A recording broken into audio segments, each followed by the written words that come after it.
Moram reći da sam se bavila različitim pitanjima sakralnog graditeljstva prevashodno, ali jedan od meni, može se reći, najdražih jeste i jedan od mojih prvih projekata koje sam radila samostalno, koji se odnosi na arhitektonsku skulpturalnu plastiku koju sam sprovela od samog istraživačkog procesa i rada na identifikovanju skulpturalnih elemenata preko izrade projektne dokumentacije i do samog izvođenja radova, a to je vraćanje skulpturalnog ukrasa na bifore i na uopšte arhitektonski ukras crkve Svete Trojice u manastiru Sopoćani. To je bio jedan veoma za mene složen put koji sam prošla, ali taj posao sam dobila zahvaljujući svom starijem kolegi koji nije bio arhitekta, ali je bio arheolog koji se zaista mnogo zalagao za očuvanje kulturnog nasleđa, naročito srednjevekovnog kulturnog nasleđa. To je arheolog Marko Popović koji više nije sa nama, ali ja njemu zaista dugujem jako puno što se tiče mog znanja. I još jedan stariji kolega takođe koji mi je mnogo pomogao kada je u pitanju rad na arhitektonskoj plastici, to je arhitekta konzervator Slobodan Barišić koji je godine proveo radeći na istoj toj skulpturalnoj plastici crkve Bogorodičine u Studenici, te sam od njega imala prilike da u velikoj meri dobijem mnoga znanja brzo i lako, odnosno lakše nego da sam ceo proces morala sama da istražujem i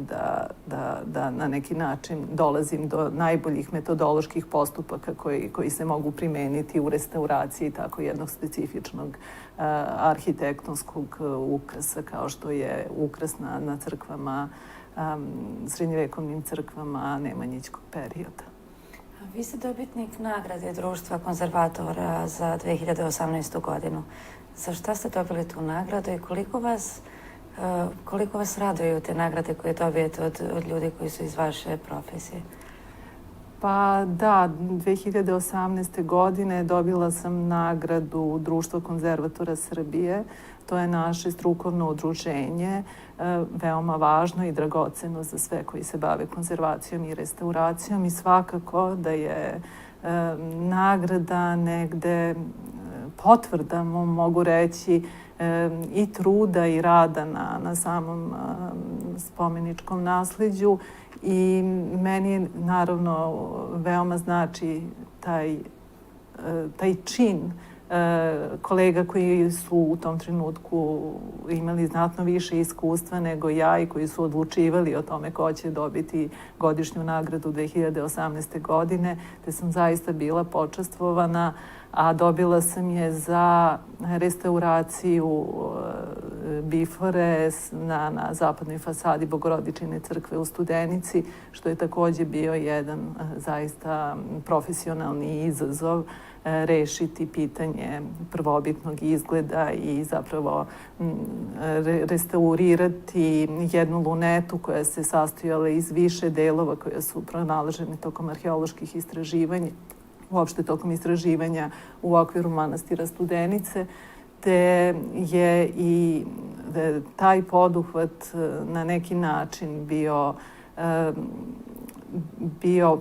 podstaknut mojim pređašnjim radom na crkvi Svete Trojice u manastiru Sopoćani, te mi je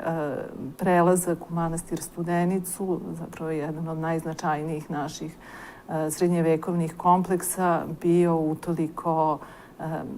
draži i značajniji jer sam imala mogućnost da zaista radim na nečemu, u jednom živom dodiru sa tom prvom zadužbinom, ne prvom, ali jednom od najznačajnijih zadužbina dinastije Nemanjića, koja je za mene predstavljala nekako,